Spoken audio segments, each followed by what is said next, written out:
you a podcaster who's getting stuck when editing their show? Are you intimidated by the editing process to the point where it's even held you back from releasing episodes? If this sounds like you, then you're going to want to keep listening. Today, I'm talking about a tool that's going to double the speed of your podcast production workflow. How, you may ask? Well, with an audio and video editing tool that functions like a Word doc. Have no fear, Clippies. Descript is here.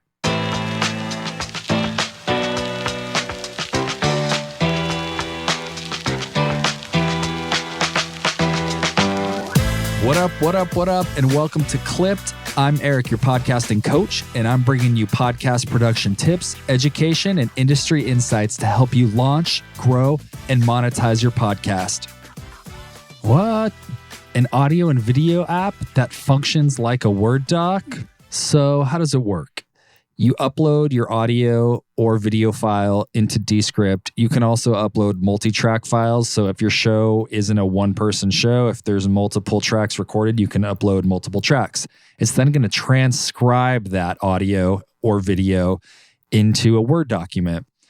And then if you want to go in and edit part of your audio or video file, you actually just edit the transcript. So if there's several sentences that you want to remove, you literally highlight those words in Descript, hit delete, and it deletes that section of audio. So whatever words on the transcript you delete, it'll delete the corresponding audio that is those words. That's cool, right? I mean, who would have thought that that's where we're at? I think it's a cool tool, and I'm going to break down what I use it for and what I don't use it for, and the areas that I think can help new and experienced podcasters. I think there's something in it for everyone. I doubt you're going to use all the features because when you really get into it, into the nitty gritty, it's got a lot of features. And from what I hear from people and with what my team uses it for, it's a little bit more basic, but I'm going to kind of go into more detail of not everything, but a lot of the main things that it offers. There's got to be one thing in this that can help you speed up your production workflow and make your life easier and make your podcasting team's life easier. There's three main features that I want to talk about that Descript offers. There are more, but the three main things that I want to focus on are Descript's editing tools, their mixing tools, and Descript's recording tools. I think within those, there's got to be something that can benefit you and your team. And also, before I get into those, I just want to let you know that it's all collaborative and it's all updated in real time. So if you're podcasting and let's say you're working in Descript and you make a couple edits and the next day you realize that you don't like those edits, you realize you want to revert back to the previous session, you can actually do that. It has what's called non-destructive editing. So if you make some edits and then hours later or days later or whatever it is, you realize you want to change and go back to the previous session, you can do that. It's like Google Drive or Google Docs or Dropbox where everything's updated in real time, but you can always revert back to previous files, previous sessions. And what's cool about that is that if you have a team, if maybe you're a little bit bigger podcaster and you have a team and there's various people working, maybe you got a social media person that's in there pulling clips, or your producer is restructuring the show, maybe copying something from the end of the show and thinking that it's a segment that fits better at the top of the show, and they're copy pasting that over. And then the next day you don't like that, or the producer realizes they don't like that. Boom. It's okay. Revert back to where you were before. Nothing is lost. Nothing is permanently changed.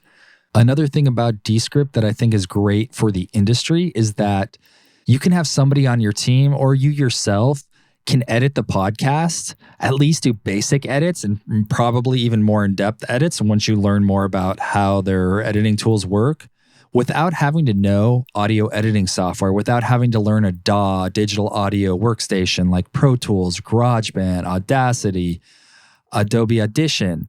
It allows people, creatives, to get their hands on a show and learn how to structure a podcast, learn how to cut sections, learn how to move parts around, more or less edit a podcast without having to learn how to work with audio and WAV files. That's really cool because it expands opportunities for people that want to get into podcasting. If you really want to get into podcasting, long term, I think you do need to learn audio editing software. But I think this is a great place to get started. And being like the origins and roots of podcasts, it's, by the people for the people. It's very DIY. I think this is a cool thing that one can add jobs, two can add resources to you or to a team. Yeah, I'm pumped for it. I'm here for it.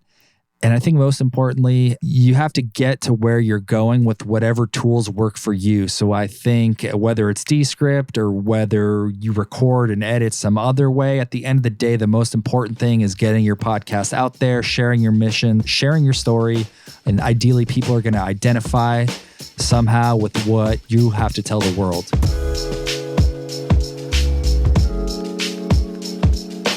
So with editing, there is multi-track editing. And so anything that you do to one track, you can do to all tracks. Any edit that you make, you can create a crossfade. So in general, in editing audio, every edit does need a crossfade, or else you're possibly going to hear like weird clicks or weird pickups. Maybe the tail of one word with the top of another word. So you're going to need crossfades to fade out and fade back up every edit. So that's cool. You can do that. It is time consuming. I think there's a way to automate it. I've never done that. I've done basic fading of the end of clips or fading out, fading up, things like that. But I've never taken the time to really learn how to do that. Again, I do that when I edit within Pro Tools. Another feature that I have never used, don't know how accurate or how good it is. It is an automated process, but you're still going to have to go in there and tweak it a lot. You can adjust the space between words. So if you are making edits, there's a pause too long between a sentence or maybe too short of a pause, you can go in and space that out just like you would if you were editing with an audio software. I've never used that, so can't vouch for that or give that my stamp of approval. I think it is cool. It sounds time consuming, but I don't know, because Descript does make things easy. So I think that's a cool feature that could maybe benefit you, maybe not for your whole podcast, but maybe just a section here and there or between segments or phrases, starting at the end of one thought and then starting up another thought, depending if you recorded it weird, you could maybe use that word spacing tool. There's also a room tone generator. And so Descript's going to analyze the tone or basically like the room that you recorded in. And then if you are making cuts, you never want dead space. So if you cut something and it fades out, it fades to black, it fades to nothingness, we call that dead air, and you don't want dead air. And so with the room tone generator, Descript will analyze how the room that you recorded in sounds, and then you can generate an audio clip of room tone for whatever length you need to fill in those gaps. So it never sounds like your voice drops off. And I think that's cool. I don't know how good the algorithm is for that. I use a different tool for that, but I imagine it has a pretty good algorithm. So we're going to go with that. Another thing is mic bleed detection. With where we are in technology, I've tried using mic bleed within like Isotope RX, which is like the top-notch audio repair tool that's used for major motion pictures, big podcasts. It's probably known as like, it is known. It's not probably, it's known as like one of the best tools for like audio repair and removing noise. And there's a mic bleed detection feature on that. Honestly, I don't think we're quite there yet with mic bleed detection. I think if you're too heavy-handed with it, it makes one or both of the microphones sound weird. Mic bleed is basically like if you're in a room recording and say with other people, so there's like two or more microphones, when you're not speaking, your mic is going to pick up what the other person is saying. Because if you think about it, if there's mics on in a room, even if you're not talking, as someone's several feet away from you, although they have their own microphone, when they're talking, your mic is going to pick that up. I think it's just best to, when one person is talking and the other person isn't, the person or persons who are being quiet, just to cut their track out completely. That's what I do. I think that sounds better. Some mic bleed you're going to get sometimes during laughs and stuff or crosstalk. It can kind of sound weird if both of you are stepping on each other's words, basically, because then your mic is getting picked up by what they're saying and their mic's picking up what you're saying, and it can cause like weird tonal things and weird like reverb type of things. Try to cut around that stuff. If it's in there, it's in there. It's not the end of the world. Try the mic bleed detection tool. Haven't used it. Cool editing feature. But again, I don't know if we're quite there yet with automated mic bleed processes in Descript, in Isotope, and otherwise. Moving on to the filler word removal tool. This is probably the main reason that a lot of podcast editors use this. A lot of podcasters use it. I myself have used it with varying results, but I do like it. Another really cool feature that I've used in the past and that a lot of people I know use is the filler word removal tool.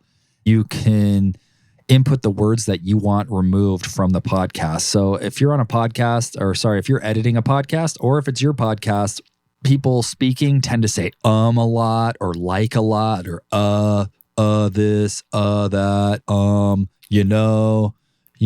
so it'll automatically detect all of those words within the transcript, and then you can auto delete all of them. It's an automated process.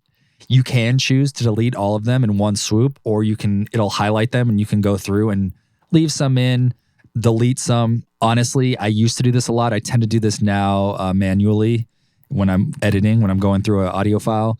The Descript tool, it's not perfect. If you're going to go and do like that auto removal of all of those, you 100% need to still go through and listen and probably fine tune over half of them. So I think it's a cool concept. I don't know if it's fully there yet, but I love the idea of it. And I think it'll get better in the future. The algorithm of the way it edits out those filler words should get better. But it's a great place to start. And you can do that maybe before you edit your show to at least get you in the right ballpark of those speech patterns if you want to clean that stuff up, those filler words. Another dope thing about the transcript is that you can identify clips for social media and you can put them on what's called the clipboard, so you can save them for later. So if you do your social media yourself and you want to pull out a couple quotes or a couple snippets to use as teasers on your social, you can do that, or someone on your team can do that, and they can pull those out and save them on the clipboard so that it doesn't actually remove them from the file. They stay in there, but they get pulled aside, and you could stack clips to use for later. You could get a whole library going, which is really cool. So in my opinion, there's a lot of cool editing stuff, but the crossfading and adjusting levels, the room tone generator, I would honestly probably use that in my DAW. And I don't know how many people are actually using those features. I think they're cool options to have. Until I hear more about it or try them myself, I don't know if I can recommend doing that. That to me is more of a skill that an audio engineer would do. It seems like all these automated systems for Descript, but also just a lot of different things, we're not quite there yet, like into the future. I think we're getting there, and I think it's great because it's going to speed up workflows, might put some people out of a job. But I think it's cool that people are pushing the limits and trying to do more like that. There's also a tool called Overdub where you can fix mistakes by typing what you wish you had said or what you would have liked to have said. What this is, and I've never used this, I can't imagine that this sounds great. I don't know that we're there yet again with these features and this new tech. Basically creates an AI version of your voice, and it can add words to your audio file. So if you wish you would have said a sentence, if you wish you would have said a certain sentence, but you're unable to record or you're not by your mic or there's like a deadline that's pressing, you can actually type in what you wish you would have said, and Descript will create an AI version of your voice that's supposed to be a clone. So it's supposed to sound more or less exactly like your voice. You can type something out and it'll generate a recording of your voice saying those words. Nuts, right? Honestly, if it sounds great, I'll have to try it. I haven't tried it yet. Just for fun even. I don't know that I'd ever use this unless it really sounded like damn good. But cool that they're coming up with this kind of stuff and these features, and probably that's where we're headed. You know, if you go to people's blogs online, there's different, I think it's Amazon or I don't know what company, but you can set it up on your blog where it generates a voice for your written out blog, and you can choose like male voice, female voice, strong voice, shy voice. You can pick these different like tones of voices with these different characters to read your blog, and we're seeing more and more of that. So maybe this is coming. Still think we're at least 2, 3, maybe 5 years away, but pretty cool, interesting nonetheless.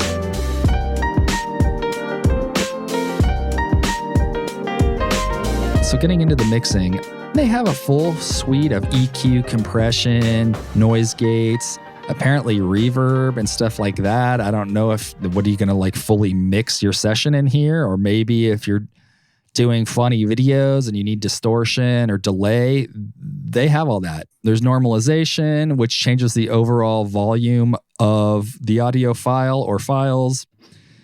Yeah, if you're going to take time to learn all this stuff, in my opinion, I would think that time would be better spent learning like Pro Tools or Audition or GarageBand or Reaper or any of the various DAWs that are out there. You could probably do it better within a DAW and probably faster. I know Descript pitches it like it's super easy to use those tools, and it might be. I just don't know how good of plugins they are. I don't know how they color the sound of the files that you're working on. And so I don't know. I think it's a cool to have, but I don't know that it like fully changes the game and how many people are really going to be doing that. Maybe basic stuff. Let's say you don't edit your show in detail. You just do basic editing where you drop in like the audio file. Maybe you use like their normalization tool here in Descript to level it out. Maybe you throw like some basic stock EQ on your voice or on the voices, and then you call it a day. Bounce it out of Descript and upload it to your host. It could be cool for that, I guess. And for like beginners where you're just doing basic edits and maybe it's more of a loose format show. I'm not sleeping on that. I'm just saying it seems like a lot of work for something I already know. But again, I'm in the audio space. It might work well for you. It might be great. Going a little bit out of order here is recording. So you can actually record into Descript. You can set the input of Descript to your mic, if it's a USB mic or audio interface, and literally record directly into it. And it transcribes the audio as you go. And I'm actually on board for this. Not for recording an entire podcast. I don't think that you need to do that or would want to do that. But I've actually sat in and live produced clients using this feature. It's great if you need to like retrack a couple things, or maybe there's some narration and you need to record some voiceover, or just pick up a few lines that got rewritten or that didn't sound great. You can go in there yourself or have a client go in there and pick a couple things up, do a couple retracks. I think it's cool for that because it's quick and easy. And since it automatically gets transcribed, someone could be standing by on your team. Boom, you record it. It's in Descript, it's transcribed, and then they can get to work on it right away. Whereas if you or a host or whoever is doing the recording records on a separate platform, then they have to download those files and then upload them into Descript, which could slow down workflow. So if it's like a quick thing that you need, or maybe you've got a due date coming up and you need to get the session done, it sounds pretty good. Like I think it records full fidelity, like 16-bit, 44.1, maybe 48. I'm giving it my stamp of approval for short little recordings and pickups. And you could have someone on your team sitting in and producing it live, and then it's all in the session. Let's say the file is ready to be exported. So you can export the whole thing as like one stem. Don't recommend doing that because if you did use like editing with filler words or like with the word spacing feature, some of that isn't going to sound that good. Some of the edits are going to be weird. Maybe you use the crossfade feature with Descript. Hopefully that sounds great. But if you export into a stem, whatever you did in Descript is going to come out in the export. So unless you're really good at Descript and you were able to clean up all those crossfades, the word spacing, the filler words were edited good. Sometimes it leaves little tails on some of the filler words, or even some like audio artifacts at the start of the edit when you use Descript's audio editing tools. If you're going to trim all that in Descript and it sounds great, boom, export it. If not, what I recommend is that you export as an AAF file. And then in your DAW, your digital audio workstation, aka your audio editing software, you then upload that AAF into your DAW, and then you have a non-destructive edit of the file. And so it'll import that session data, and what will come up in your DAW is the main file along with all the edits that you made in Descript, with the ability to pull out the waveform or pull back the waveform. So if you cut some filler words in Descript and now you want to make the final touches in Pro Tools, you can go in there, Pro Tools or whatever DAW, you can go in there and see all the cuts and fine tune them if need be. And that's what I do. we're working on a podcast called Baby Steps, where the producer, he goes in and he makes those content edits. Then I export it as an AAF file. It goes into Pro Tools and I can see all the edits he's made and I can add fades. I can pull things apart. I can just make it sound good. Sometimes there's really good edits and I don't need to touch a section, but almost always there's some work that needs to be done. So I recommend exporting as an AAF file. And that way you can see all those edits in a non-destructive format and make changes as needed.